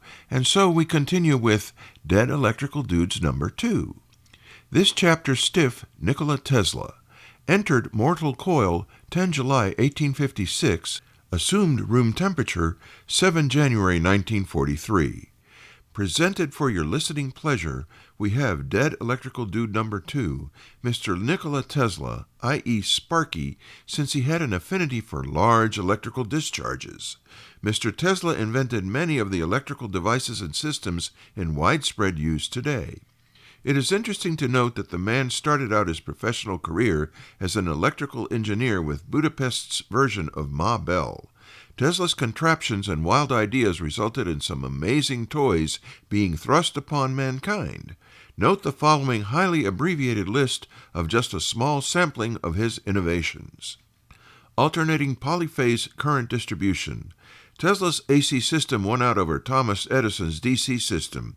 In retaliation against his former employee, Edison staged public demonstrations of the lethality of alternating current by electrocuting dogs. If Edison's DC system had won out, we'd in all likelihood still be in the dark, literally. Imagine huge storage batteries surrounded by fences every few city blocks. Tesla joined forces with Westinghouse, and the rest is, as they say, history. Induction motor. This item is considered to be one of the greatest inventions of all time. Fluorescent light. Fluorescent lighting is now considered the standard for energy-efficient illumination, relegating incandescent sources to secondary status. Tesla coil. Versions of this device are used in your television set's high-voltage deflection coils. These coils are responsible for moving that little electron beam around ever so fast. Really large Tesla coils can generate impressive artificial lightning bolts. Cool stuff. Tesla held patents for elementary radio apparatus, in particular the use of tuned circuits. Marconi built the first viable radio system using technology described by Tesla. In all, Tesla held 700 U.S. patents for his devices. Note, however, that the inventor did have a weird side. Some of Tesla's quirks included the following. Tesla claimed to have received signals from another planet using one of the devices in his laboratory. Sparky never married. How many homely geeks do you know who fit this picture? Tesla also claimed to have invented a death ray that could destroy 10,000 enemy aircraft from a distance of 250 miles. We may never know the veracity of this claim, since all of Tesla's papers were confiscated by the feds at the time of his death during World War II. Tesla lived the last 10 years of his life in a 2-room suite on the 33rd floor of the Hotel New Yorker, room 3327. Edward Armstrong, the inventor of the superheterodyne receiver and FM, said of his colleague, "The world will wait a long time for Nikola Tesla's equal in achievement and imagination." Philip agrees with the late Mr. Armstrong. As a final tribute to the man and his achievements, the unit of magnetic flux density, the Tesla, was named in his honor. Used in the preparation of this chapter, the Nikola Tesla Memorial website, www.teslasociety.com. With thanks to Philip Nettlinger, KA4KOE, for allowing us to use his materials, I'm Will Rogers, K5WLR, reporting for This Week in Amateur Radio. Bruce Page, KK5DO, is here now with this week's AMSAT report. Bruce? Thanks, John. December was a busy month. South Korea launched their satellites, and the ISS deployed 5 CubeSats at the beginning of the month. The ones operating on amateur frequencies are SilverSat, RHOK-SAT, Content Cube, EagleSat-2, and Forest Prominio. SilverSat automatically relays images and telemetry to its ground network, which is then posted to social media. The CW beacon was heard sending at 16 words per minute under the call sign WP2XGW. RHOK-SAT has telemetry on 435.425 MHz using 9600 FSK, while Content Cube is using 437.020 MHz GMSK for its telemetry. EagleSat 2 uses 437.165 MHz and 19K2 GFSK for its data from two experiments. One is the Cosmic Ray Payload and the other Memory Degradation Experiment. Finally, 4S Prominio is transmitting telemetry on 437.400 MHz. As this is our last report before the Christmas holiday, I would like to wish everyone a Merry Christmas and a happy holiday season on behalf of AMSAT and myself. I hope you make that DX contact or satellite contact you were hoping for. This is Bruce Page, KK5DO. Back to you, John. And thanks, Bruce, for that report. Think satellites are immune to seasons? Well, think again. They experience orbital summer and orbital winter with extreme effects. Because of the position of the Earth as well as the orbital path, satellites experience periods when they are entirely out of Earth's shadow, or orbital summer, and periods when they are in eclipse for most or all of their orbits, or orbital winter. What does this mean for the batteries and temperature? When fully illuminated, solar panels are generating nonstop power and batteries are fully charged. But orbital summer isn't just about light, it's about heat. Without the shadow of an eclipse to cool down, the satellite heats up, putting stress on batteries and other components. Conversely, when orbital winter happens, a satellite will experience maximum eclipse time. When in eclipse, batteries may not charge sufficiently. Satellites must survive long periods in the dark, relying heavily on batteries and internal heaters to keep them from freezing. Orbital summer and orbital winter are primary contributors to satellite failure and a major challenge to those who build and operate satellites of all types.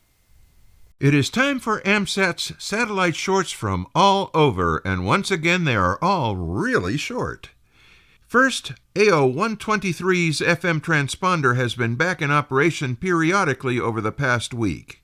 The uplink for the FM transponder is 145.850 MHz with a 67 Hz CTC-SS, and the downlink is 435.400 MHz. Next, on December 18, 2025, President Trump signed an executive order entitled Ensuring American Space Superiority. In this order, the President announced the policy of the U.S. government is to return Americans to the moon by 2028 through the Artemis program and to establish the initial elements of a permanent lunar outpost by 2030 to ensure a sustained American presence in space and enable the next steps in Mars exploration. And finally, on December 17, 2025, the U.S. Senate confirmed the nomination of Jared Isaacman to be the administrator of NASA by a vote of 67 to 30.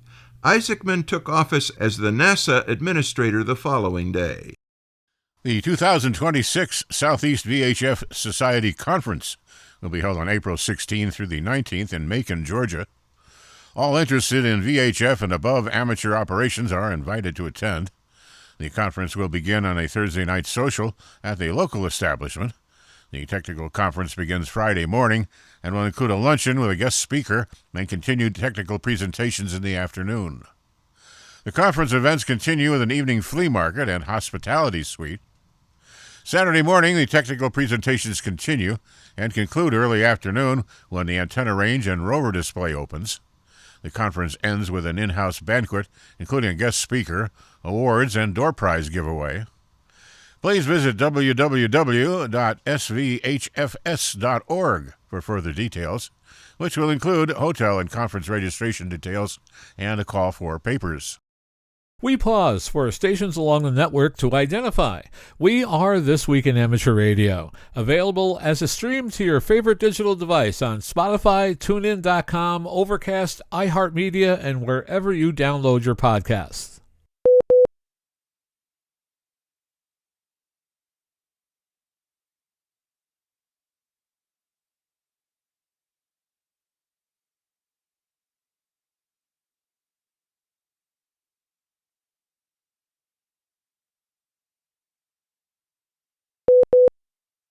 Higher levels of carbon dioxide, CO2, in the Earth's atmosphere could harm radio communications by enhancing a disruptive effect in the ionosphere.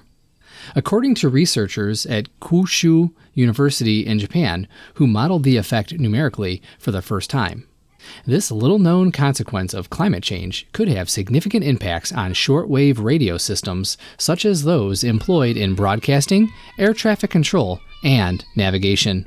While increasing CO2 levels in the atmosphere warm the Earth's surface, they actually cool the ionosphere, explains study leader Hushu Leo of Kyushu's Faculty of Science. This cooling doesn't mean it is all good. It decreases the air density in the ionosphere and accelerates wind circulation. These changes affect the orbits and lifespans of satellites and space debris and also disrupt radio communications through localized small-scale plasma irregularities. These results are exciting because they show that the impacts of CO2 increase can extend all the way from Earth's surface to altitudes at which HF and VHF radio waves propagate and communications satellites orbit, Liu tells Physics World. This may be good news for ham radio amateurs, as you will likely receive more signals from faraway countries more often. For radio communications, however, especially at HF and VHF frequencies employed for aviation, ships, and rescue operations, it means more noise and frequent disruptions in communications, and hence safety. The telecommunication industry might therefore need to adjust their frequencies or facility design in the future, he concluded. Schools and other educational institutions who've enjoyed student contacts with astronauts on board the International Space Station already know the value of this respected program. It places an emphasis on science and radio education and gives a window into how ham radio works as a powerful educational tool. Now everyone can experience communication, at least one-way communication, with a NASA astronaut in a new video released by NASA, the U.S. Space Agency. In a little less than 4 minutes, the NASA video features astronaut Nicole Ayers and KJ5GWI explaining to viewers how school contacts are made with the help of ham radio operators around the world. Addressing students directly, she says that the contacts are meaningful but necessarily brief because the ISS is moving around the Earth at a speed of 17,500 miles an hour. The video was recorded appropriately during Expedition 73, which launched in the spring of this year. The video is available on YouTube. A $25,000 grant from the Northern California DX Foundation is being provided to the team heading to Sable Island in March for the CY0S activation. According to the team's website, the dates have been set for March 19th through the 31st. The team leaders are Murray, WA4DAN, and Glenn, W0GJ, who will operate alongside veteran D-expeditioners Pat, N2IEN, Lee, WW2DX, Ralph, K0IR, Jay, K4ZLE, Mike, K9NW, and Scott, NE9U. In a comment on the DXNews.com website, Murray acknowledged the Northern California DX Foundation's ongoing support for various DXpeditions like this one, support that spans a period of more than 33 years. Sable Island weather is expected to be a challenge at the time the team's airplane arrives. It is usually a cold and snowy time, sometimes with gale force winds. The island is about 300 kilometers or 186 miles east of Halifax, Nova Scotia. Hams in Vermont, who have been members of the recently dismantled Radio Amateur Civil Emergency Service, or RACES, have begun joining the team at the Medical Reserve Corps of the state's Department of Health. According to Kate Hammond, KC1DUY, the manager of the Medical Reserve Corps Communications Section, Vermont's shift in deployment of radio volunteers is part of a changeover going on in many states. She said in an email that emergency communications is emerging as a Medical Reserve Corps mission in more states, but the creation of the mission set in Vermont is a work that's specific to them. She said that towards the end, John Colt, NV1Y, the hospital net coordinator for the Medical Reserve Corps, and Heather Rigney, KC1PMR, the Corps statewide coordinator, are overseeing the creation of documents for the newly configured team. Former races materials are being used to help guide future practices of Medical Reserve Corps operators, who will attend orientation meetings soon. The Vermont Healthcare Net has also become more active. Kate said that members will be affiliated with one of 8 local Medical Reserve Corps units for any drill or event, which could be deployed as well to shelters when a communications outage occurs. Although Josh Cohen, KB1NIJ, a long-term RACES member and an experienced net control operator, said he's sorry to see the RACES program go, but he's preparing to join the Medical Reserve Corps team. Josh is among many hams eager to continue using their skills. NASA ended months of speculation about the next flight of Boeing's Starliner spacecraft, confirming that the vehicle will carry only cargo to the International Space Station. NASA and Boeing are now targeting no earlier than April 2026 to fly the uncrewed Starliner 1 mission, the space agency said. Launching by next April will require completion of rigorous test, certification, and mission readiness activities, NASA added in a statement. Starliner's first flight in December 2019 without crew had to be truncated after the software problems plagued the vehicle. It was nearly lost shortly after launch, as well as before atmospheric re-entry. It did not make a planned rendezvous with the space station. The second mission, Orbital Flight Test 2, took place in May 2022. Because of problems on the previous mission, this spacecraft also flew uncrewed. The flight was more successful, reaching the space station despite some thruster issues. NASA then spent more than 2 years testing Starliner on the ground before its first crewed flight in 2024, carrying NASA astronauts Butch Wilmore and Suni Williams, KD-5PLB. During its approach to the space station, the Starliner spacecraft once again experienced serious thruster issues. However, the life and death nature of this flight was not revealed until nearly a year later. Starliner ultimately docked with the station, but after heated deliberations, NASA informed Boeing that the vehicle would return to Earth uncrewed. As a result, a Dragon mission was launched later in 2024, carrying just 2 astronauts instead of a full complement of 4. This allowed for the safe return of Wilmore and Williams in March of 2025. An Australian company wants to join efforts to study a rare space event conducting its own flyby of the asteroid Apophis when it makes close approach to Earth in 2029. Sydney-based HEO Robotics, a provider of commercial satellites to satellite imagery, wants to add to the international missions already planning to get up close to the 340-meter asteroid Apophis as it zooms by Earth in April 2029 by buying a satellite near the end of its life up in geostationary orbit and use its remaining fuel. Satellites in the geostationary belt, or GEO, orbit 35,786 kilometers above the equator. Spacecraft nearing the end of their lives use their remaining fuel to head into a so-called graveyard orbit above GEO to take themselves out of the way of operational satellites. HEO aims to buy a satellite near the end of its mission lifetime and, using a little more fuel than needed for the graveyard trip, make a close approach to Apophis, which will pass within the GEO belt when it makes its close approach to Earth on Friday, April 13, 2029. You're listening to North America's premier amateur radio and technology news magazine of the air. We are This Week in Amateur Radio, distributed worldwide at twiar.net.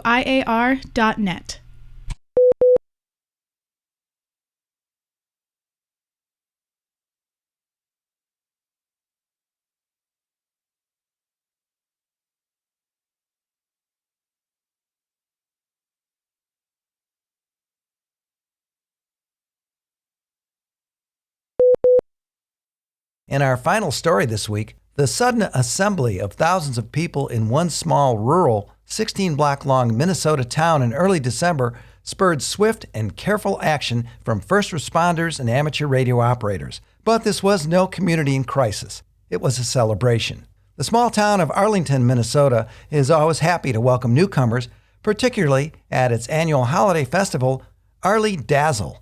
No doubt there were first-timers among those attending in the estimated crowd size of 10,000 people who arrived on December 5th and 6th feeling the holiday spirit. Perhaps more importantly, the newcomers included 10 ham radio operators, 6 of them newly licensed technicians with handy-talkies in hand as part of the team of more than 34 hams who volunteered to ensure that everybody enjoyed this holiday tradition.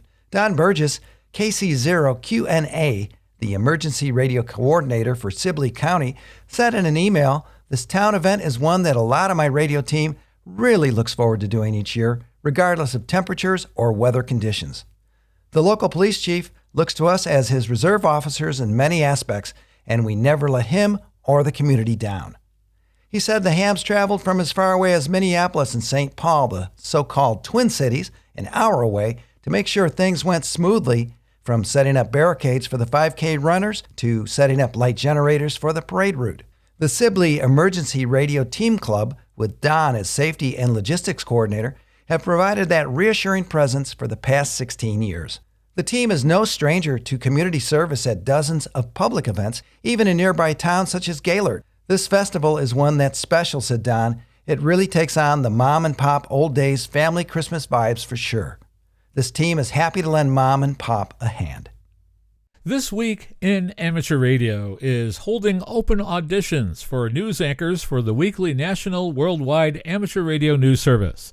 If you have a good radio voice and can reliably read provided news copy, we are looking for you.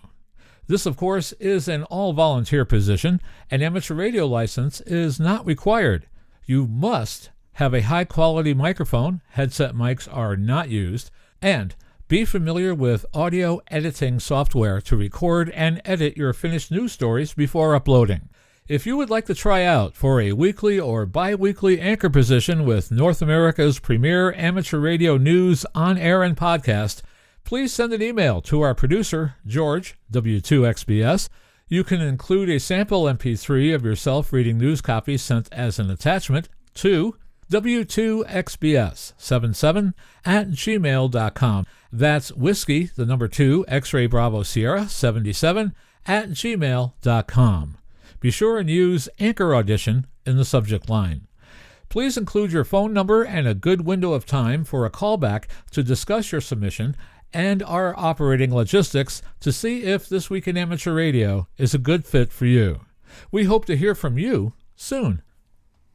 This Week in Amateur Radio is streamed on the internet, broadcast on low-power FM, and heard on nets and repeaters all around the world, like the K2IWR repeater operated by the Skyline Amateur Radio Club on 147.180 MHz in Cortland, New York, where This Week in Amateur Radio is heard each Tuesday evening at 8:30 p.m. Eastern.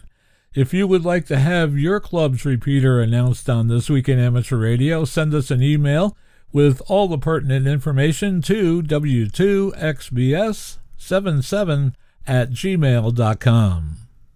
Many of the news and information items heard in this edition of This Week in Amateur Radio have been provided by the American Radio Relay League, the ARRL Audio News Service, and the ARRL Letter, AMSAT, the Radio Amateurs of Canada, the Shortwave Listening Post, the Federal Communications Commission, the Radio Society of Great Britain, and Ofcom, the South African Radio League, the International Amateur Radio Union, the Wireless Institute of Australia and the Australian Communications and Media Authority, the New Zealand Association of Radio Transmitters, the Amateur Radio Newsline, the Rain Hamcast, Eric Guth, 4Z1UG and QSO Today, QRZ.com, the International Telecommunications Union, the 425DX News, Parks on the Air, and the Soda Reflector, and various news sources on the Internet. With special thanks to all our weekly news sources and to you, our listeners, that wraps up this edition of This Week in Amateur Radio. If you would like to write to us, you can find everything you need, including archive editions of the news service, at our website at twiar.net. And now, for all of us at This Week in Amateur Radio headquarters and all our news team around the world, this is Will Rogers, K5WLR in Fayetteville, Arkansas, wishing you 73.